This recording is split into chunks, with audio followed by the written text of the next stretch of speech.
প্রথম দেখায় মনে হতে পারে মেয়েটি কোনো নায়িকা, অনেকে আবার হানিয়া আমিরের সঙ্গেও তুলনা করছেন। কিন্তু আসলে মেয়েটি একজন মাদক ব্যবসায়ীর স্ত্রী, যে তার সৌন্দর্য রূপকে ঢাল হিসেবে ব্যবহার করে স্বামীকে সাহায্য করত ইয়াবা পাচারে।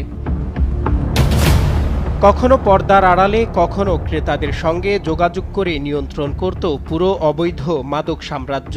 ঘটনাটি সামনে আসতেই সোশ্যাল মিডিয়া জুড়ে আলোচনা সমালোচনার ঝড় ওঠে। অনেকেই বলছেন, একজন ইয়াবা ব্যবসায়ীর বউ এত সুন্দর হয় কিভাবে, যদিও তার রূপের ভেতর এক অন্ধকার জগৎ। টেকনাফে বিজিবির অভিযানে বিশিষ্ট ইয়াবা কারবারি জুবায়েরকে না পেয়ে হাতকড়া পড়ানো হয় তার সুন্দর স্ত্রী ফাইজাকে। পরে তদন্তে বেরিয়ে আসে চমকিয়ে যাওয়ার মতো তথ্য।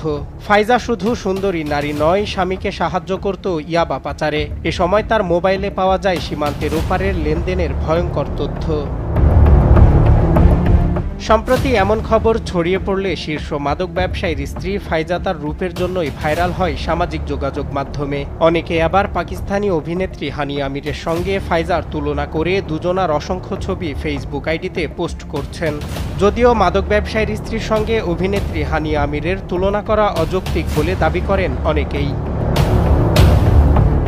এর আগে ১৬ অক্টোবর জুবাইর ও ফাইজা দম্পতির বিলাসবহুল বাড়িতে অভিযান চালায় বিজিবি, যেখানে পাওয়া যায় ১৯,২০০ পিস ইয়াবা, নগদ ১০,৩০,০০০ টাকা, ১১টি দেশীয় অস্ত্র, ইয়াবা তৈরির পাউডার, ২টি ওয়াকি টকি সেট, ৪টি ক্যামেরা, বিশেষভাবে তৈরি মোটরসাইকেলের তেলের ট্যাঙ্ক ও একটি ল্যাপটপ।